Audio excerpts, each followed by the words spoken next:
अस्सलाम वालेकुम स्टूडेंट्स।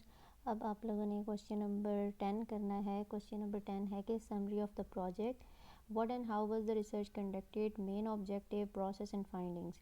ठीक है, अब इस क्वेश्चन में आपने जो शुरू से लेके आखिर तक जो काम किया है उसको आपने ब्रीफली बताते जाने के, कहाँ से काम स्टार्ट हुआ था, आपने शुरू किया काम को और फिर किस तरह से उसको आगे लेके चले, प्रोसेस क्या था और एंड पे आपके फाइंडिंग्स और कंक्लूजन क्या थे। ठीक है, तो 2 लाइंस का आप क्या कर देंगे, आप इंट्रोडक्शन दे देंगे कि इस स्टडी का जो एम था वो एम क्या था, एनहांस, इम्प्रूव या डेवलप करना चिल्ड्रन की वेल बीइंग, और चिल्ड्रन की वेल बीइंग में जो आपका सब थीम था वो आप यहाँ पर लिख देंगे। ठीक है, और वो क्या करना, अमंग द चिल्ड्रन, और फिर जो आपका ग्रेड होगा वो ग्रेड बता देंगे और फिर अपने स्कूल का नाम बता देंगे। ठीक है, 2 लाइंस में ये आ जाएगा। उसके बाद आपने क्या करना है कि 7 लाइंस में, 7 या 8 लाइंस में आप क्या कर देंगे, अपने ऑब्जेक्टिव्स बता देंगे।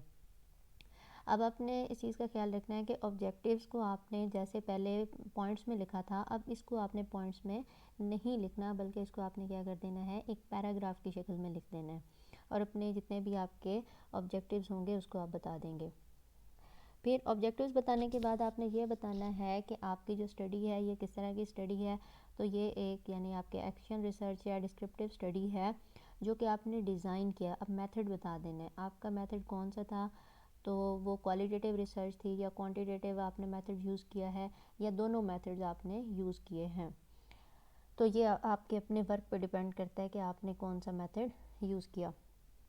उसके बाद ये बताएंगे कि आपके इस स्टडी में कितने स्टूडेंट्स इन्वॉल्व थे और कौन सी क्लास के स्टूडेंट्स थे, और अगर टीचर्स भी इन्वॉल्व थे तो वो कौन सी क्लास के इंचार्ज या किस क्लास के टीचर्स थे। फिर उसके बाद आप ये बताएंगे कि आपने जो स्टूडेंट्स या टीचर्स जो कि आपके पार्टिसिपेंट्स थे उनका डाटा आपने कैसे कलेक्ट किया, तो वो आप बता देंगे। अगर आपने क्वेश्चनियर के ज़रिए से उनकी डेमोग्राफिक डिटेल्स ली हैं तो उसको आपने बताना है।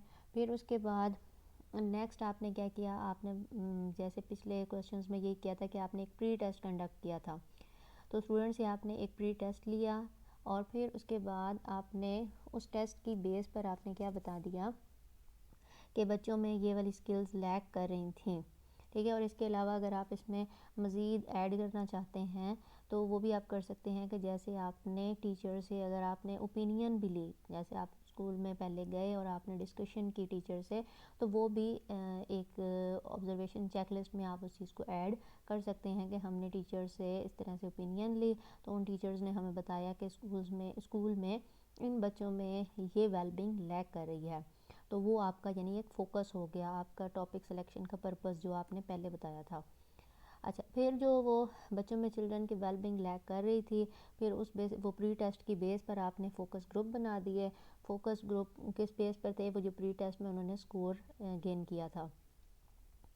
फिर उसके बाद अब ये जो स्कोर था बच्चों का प्री टेस्ट वाला, इसको आपने क्या किया, यानी आपने डाटा कलेक्ट किया यूजिंग द ऑब्जर्वेशन चेकलिस्ट, या अगर आपने कोई और टूल या इंस्ट्रूमेंट यूज़ किया तो आप उसको भी ऐड कर सकते हैं। और फिर बता देने कि इस जो डाटा कलेक्ट किया था इसको आपने एनालाइज किया था बाय स्टैटिस्टिक मीन्स। अच्छा, फिर यानी वो परसेंटेज थी या जो भी था आपने जो भी काम किया होगा। अच्छा, फिर उसके बाद बता देना है कि ये जो आपके फ़ोकस ग्रुप्स थे इनको आपने ट्रीटमेंट दिया कितने, 2 से 3 हफ्तों का, 2 to 3 वीक्स।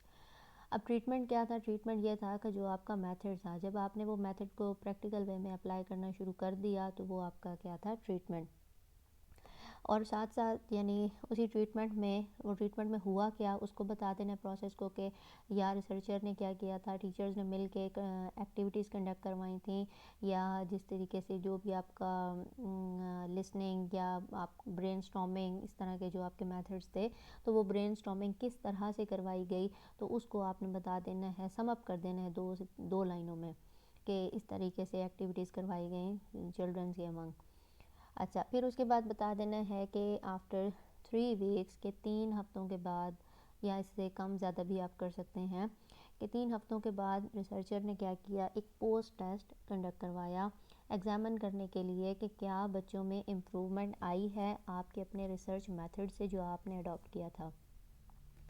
फिर उसके बाद आपने वो जो डाटा गैदर किया उस डाटा को, यानी प्री एंड पोस्ट टेस्ट वाले डाटा को आपने एनालाइज़ किया। एनालाइज़ किस तरह से किया, अब डिपेंड करता है कि अगर तो आप लोगों ने यूज़ किया है परसेंटेज, ठीक है, सिर्फ परसेंटेज से ही आपको आप डाटा को एनालाइज कर रहे हैं, तो आप वहाँ पे बता देंगे कि हमने डाटा को एनालाइज किया है यूजिंग परसेंटेज, ठीक है। या जिन्होंने स्टैंडर्ड डेविएशन यूज़ किया है तो वो स्टैंडर्ड डेविएशन लिख देंगे, और जिन्होंने स्टैंडर्ड एरर मीन लिखा है तो वो स्टैंडर्ड एरर मीन लिख देंगे।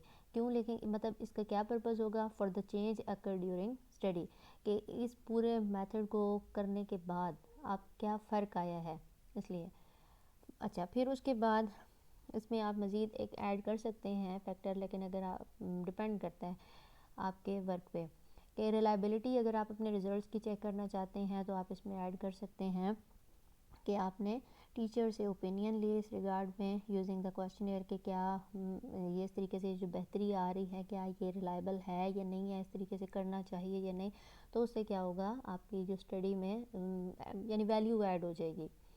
अच्छा, फिर उसके बाद जो लास्ट पैराग्राफ, उसमें आप में क्या कर बताएंगे कि रिज़ल्ट्स क्या बता रहे हैं, कि इस तरह से आपके मेथड जो आपका होगा उसके ज़रिए से बच्चों के यानी वेलबींग इम्प्रूव हो सकती है। तो अगर कोई एक्टिविटीज़ हैं या ब्रेनस्टॉर्मिंग है या कोई भी मेथड है तो वो हेल्पफुल रहेगा बच्चों के वेलबींग को इम्प्रूव करने में।